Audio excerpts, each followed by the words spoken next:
June 6, 1944. Everyone knows D-Day. Normandy beaches. Greatest amphibious invasion in history. Heroes. Sacrifice. Victory. But 2 months later, 60 kilometers inland, something even more devastating happens. Falaise pocket. 100,000 Germans trapped between hills and rivers. 10 days of destruction. 2 entire armies annihilated. D-Day opened the door to France. Falaise destroyed the army behind that door.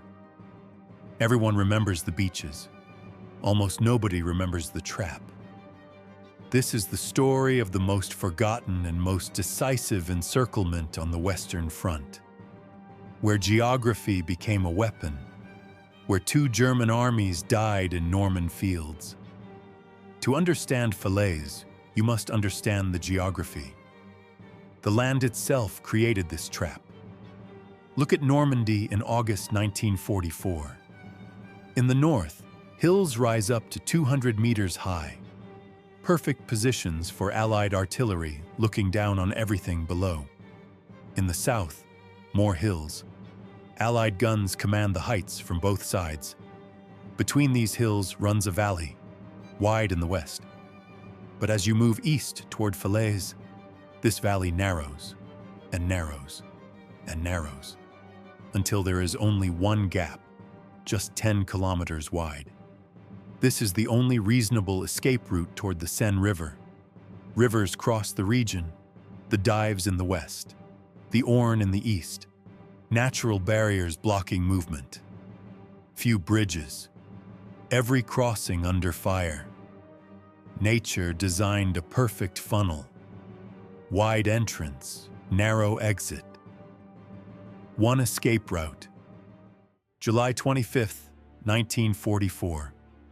Operation Cobra begins.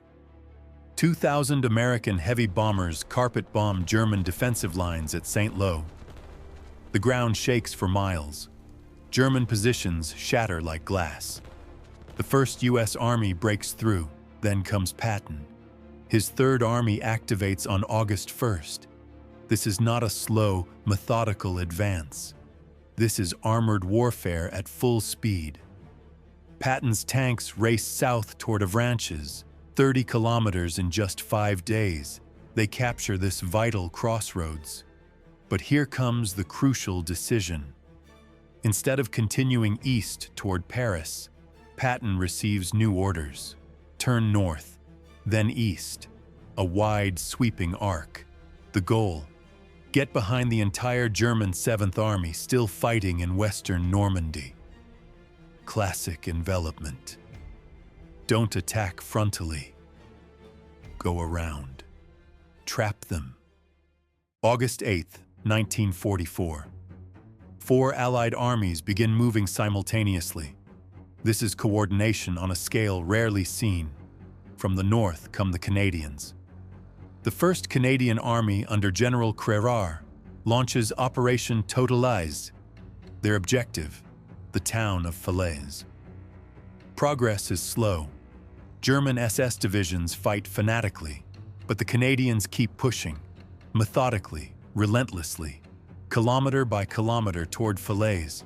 From the south and west come the Americans, Patton's 3rd Army and Hodges's 1st Army. They've already bypassed German positions. Now they're swinging north and east toward Argentan, a town just 20 kilometers south of Falaise. From the east, the Poles, the 1st Polish Armored Division, only 16,000 men. But their role is critical. They must block the eastern escape routes through the small town of Chambois. 4 armies, 4 directions, 1 goal: trap the Germans before they can escape. August 12th, the pocket officially forms. 35 kilometers wide from west to east. Inside this shrinking space, 100,000 German soldiers, 2 entire armies, the 7th Army and the 5th Panzer Army. They receive orders to retreat through the Falaise Gap. But this gap is only 10 kilometers wide, and it's getting narrower every single day. August 14th, the pocket shrinks to 30 kilometers. Roads become jammed, vehicles bumper to bumper, infantry mixed with tanks. Chaos grows. August 16th, 20 kilometers. First desperate breakout attempts fail. August 18th, 12 kilometers. Allied aircraft fill the skies. The killing begins. August 20th, just 3 kilometers. Panic spreads. August 21st, the gap closes completely. 50,000 Germans still trapped inside. No escape. August 17th. Dawn breaks over the Falaise pocket. Allied air forces receive one simple order: destroy everything that moves. The conditions are perfect for slaughter. Clear blue skies, no German fighters. The Luftwaffe has been swept from these skies months ago. Roads packed with retreat in columns. Vehicles so tightly jammed they cannot maneuver. Open farmland with nowhere to hide. First wave arrives at 6 in the morning. RAF Typhoons armed with rockets. They dive from altitude. Then American Thunderbolts with 50 caliber machine guns. Then Spitfires, wave after wave. Every 10 to 15 minutes, another attack. The killing ground for 2 days straight. 3,000 sorties, 2,000 vehicles destroyed from the air alone. Roads become graveyards. August 19th. Evening. The 1st Polish Armored Division reaches the small town of Chambois. 16,000 men total. Their mission is simple but nearly impossible. Block the eastern escape route. Close the back door of the trap. General Maxek knows exactly what's coming. His Poles are the only thing standing between 50,000 desperate Germans and freedom. And those Germans are about to throw everything they have at this thin Polish line. August 20th. Dawn. The German onslaught begins. The 2nd SS Panzer Division, the 9th Panzer Division, elite forces, veterans, they smash into the Polish positions with desperate fury. The math is brutal. 1,500 Polish soldiers holding Chambois against 20,000 Germans trying to break through. But the Poles hold. Every house becomes a fortress. Every street a killing zone. They hold the line.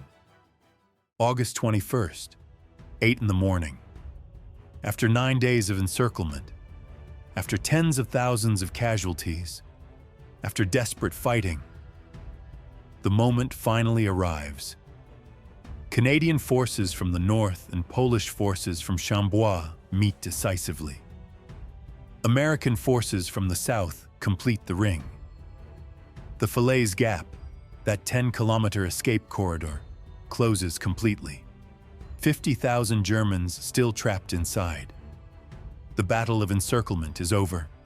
The battle of liquidation begins. But the trap wasn't perfect. During the night of August 19th to 20th, in darkness and chaos, an estimated 20 to 40,000 Germans managed to break through. They escaped, but most without heavy equipment, without tanks, without artillery. Broken men fleeing east. Still 50,000 remain, trapped, surrounded. No escape. August 21st and 22nd. The liquidation of the trapped forces. German resistance collapses rapidly, without supplies, without escape routes, without hope. Morale shatters completely. Mass surrenders begin. 1,000 soldiers raise white flags, then 2,000, then 5,000. Entire units giving up. By August 22nd, 50,000 prisoners. But numbers alone don't tell the full story. 344 German tanks and assault guns destroyed or captured. 2,447 other vehicles. Artillery pieces, supply trucks, everything. 10 to 15,000 Germans killed inside the pocket. 50,000 captured. 20 to 40,000 escaped, but without equipment. Total casualties, 90,000 out of the original 100,000. A 90% casualty rate. 2 German armies effectively destroyed, annihilated. This looks familiar, because 1 month earlier, on the Eastern Front, almost the exact same thing happened. July 1944, Operation Bagration, Soviet offensive in Belarus, the Minsk pocket. 100,000 Germans encircled. 8 days of fighting. The pocket liquidated. 70,000 casualties. August 1944, the Falaise pocket. Allied offensive in Normandy. 100,000 Germans encircled. 10 days of fighting. The pocket liquidated. 90,000 casualties. This is not coincidence. This is the same encirclement tactic perfected during this war. Deep penetration, rapid advance, close the pincers, refuse escape, liquidate. Germany loses 2 entire armies in 2 months, on 2 fronts. The Eastern Front collapses. The Western Front collapses. Together, they finish Nazi Germany. Why did Falaise work so devastatingly well? 5 factors came together perfectly. First, geography. The Normandy terrain created a natural funnel. Hills and rivers channeled German retreat into one narrow gap. Nature designed the trap. Second, coordination. 4 Allied armies, American, British, Canadian, Polish, synchronized their movements. Unprecedented cooperation. Third, air superiority. Complete dominance of the skies. 3,000 sorties. German columns had nowhere to hide. Fourth, enemy mistakes. Hitler's fatal errors. Ordering counterattacks instead of retreat. Refusing permission to withdraw until too late. Obsession with holding ground at any cost. Fifth, timing. The Allies closed the gap before the main German force could escape. The Polish stand at Chambois was crucial. They held the eastern door shut long enough. All 5 factors together created the perfect storm. Textbook encirclement. Everyone remembers D-Day, the beaches, the heroism, the sacrifice. Rightfully so. D-Day was an incredible achievement that opened the door to France. But almost nobody remembers Falaise. Yet this is where Germany's army in France actually died. 100,000 soldiers entered this trap between hills and rivers. 50,000 never left. 90,000 total casualties. 2 armies annihilated. D-Day gets the movies, the memorials, the history books. Falaise, forgotten. But both were necessary. Both changed the war. D-Day opened the door. Falaise destroyed the army behind it. This is forgotten fronts, where we remember the battles that decided wars but history forgot. The killing ground, where geography became a weapon, where 2 German armies died in Norman fields.